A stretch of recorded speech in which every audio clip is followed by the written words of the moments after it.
ನೀವು ನೋಡಿ ಕನ್ಫ್ಯೂಸ್ ಮಾಡಬೇಡಿ. ನೀವಲ್ಲ, ನೀವೇ ಕನ್ಫ್ಯೂಸ್ ಮಾಡೋದು. ಹಿಂಗಾದ್ರೆ ದೇಶ ಯಾವಾಗಲೇ ಮುಂದಕ್ಕೆ ಬರೋದು? ಇದು ಟ್ಯಾಕ್ಸ್ ಕಟ್ಟದೇ ಇಲ್ದಿದ್ದವ್ರ ಕಾರ್ಡ್ ಕೂಡ ರದ್ದಾಗ್ತಿದೆ ಅಂತ ಯಾರು ಹೇಳಿದವರು? ಅಂಥವ್ರಿಗೆ ನಾವು ಯಾರಿಗೂ ಕೂಡ ಅನರ್ಹರು ಇದಾರೆ, ಅನರ್ಹರು ಮಾತ್ರ ರದ್ದು ಮಾಡೋದು.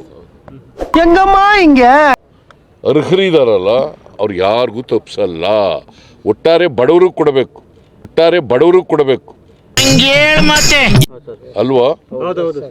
ಬಡವ್ರಿಗೆ ಕೊಡ್ಬೇಕಲ್ಲ. ಹೌದೌದು ಅಂತ ನನ್ನ ಜೊತೆ ಹೇಳ್ತೀರಿ, ಅಲ್ಲಿ ಬರೆಯುವಾಗ ತೋರಿಸುವಾಗ ಅವ್ರು ಹೇಳ್ದದು ತೋರಿಸ್ಬಿಡ್ತೀರಿ. ಅಲ್ಲೇ ಆಯ್ತಮ್ಮ.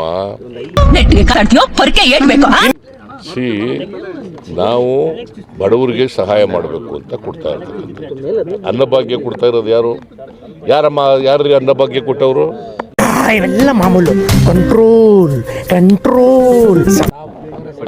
ಬಿಜೆಪಿ ಅವ್ರು ಕೊಟ್ಟಿದ್ರ?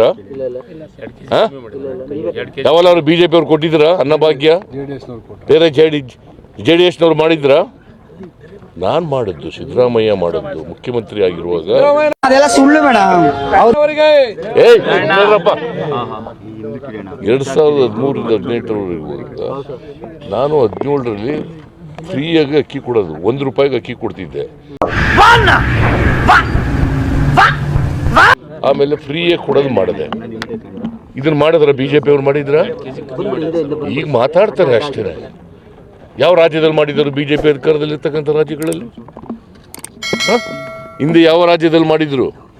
ನಿನ್ನ ಅವಾಗ ಗಂಡಸು ಅಂತ ಅನ್ಕೋತೀವಲ್ಲ ನಾವು, ಅದು ನಾವು ಮಾಡೋ ಮಿಸ್ಟೇಕ್. ಗುಜರಾತ್ನಲ್ಲಿ ಮಾಡಿದ್ರ? ಮಧ್ಯಪ್ರದೇಶದಲ್ಲಿ ಮಾಡಿದ್ರ? ಉತ್ತರ ಪ್ರದೇಶದಲ್ಲಿ ಮಾಡಿದ್ರ? ಬಿಹಾರ್ನಲ್ಲಿ ಮಾಡಿದ್ರ? ಹರಿಯಾಣದಲ್ಲಿ ಮಾಡಿದ್ರ? ಎಲ್ಲಿ ಮಾಡಿದ್ರು? ಕೇಳಪ್ಪ, ಏಕಾಏಕಿನೂ ಇಲ್ಲ, ಏನೂ ಇಲ್ಲ. ಬೆಂಡೆತ್ಬಿಡ್ತೀನಿ ಇಡೀ ಅರ್ಹರಿಗೆ ತಪ್ಪಿಸಲ್ಲ. ಕುಮಾರಸ್ವಾಮಿ ಹೇಳಿದ್ದಾರೆ ಸರ್, ಕುಮಾರಸ್ವಾಮಿ ಹೇಳಿದ್ದಾರೆ ಜನರಿಗೆ ಉತ್ತರ ಕೊಡಬೇಕು ಸರ್ಕಾರ, ಬರೀ ಗ್ಯಾರಂಟಿ ಅಂತ. ನೀನ್ 7 ಮಿಂಡ್ರಿ ಆದ್ರೆ ನಾನು 14 ಮಿಂಡ್ರಿ. ಕುಮಾರಸ್ವಾಮಿ ಇರುವಾಗ ಕೊಟ್ಟಿದ್ರ ಗ್ಯಾರಂಟಿ ಯೋಜನೆಗಳನ್ನ? ಕೊಟ್ಟಿದ್ರೇನ್ರಿ? ಮತ್ ಕುಮಾರಸ್ವಾಮಿಗೆ ಯಾವ ನೈತಿಕ ಹಕ್ಕಿದೆ ಮಾತಾಡಕ್ಕೆ? ಬರೀ ಗ್ಯಾರಂಟಿ ಅಂತ ಇದೆ ಸರ್ಕಾರ, ತೆರಿಗೆ ಕೊಟ್ಟಿರೋ ಜನರಿಗೆ. ಯಾರು ಹೇಳಿದ್ರು? ಕೇಳ್ರಿ, ಅಲ್ಲಿ ಮಾತಾಡ್ಲಿ ಅವರು ಡೆಲ್ಲಿನಲ್ಲಿ. ನಾವು 4.5 ಲಕ್ಷ ಕೋಟಿ ಒಂದು ವರ್ಷಕ್ಕೆ ತೆರಿಗೆ ಕೊಡ್ತೀವಿ.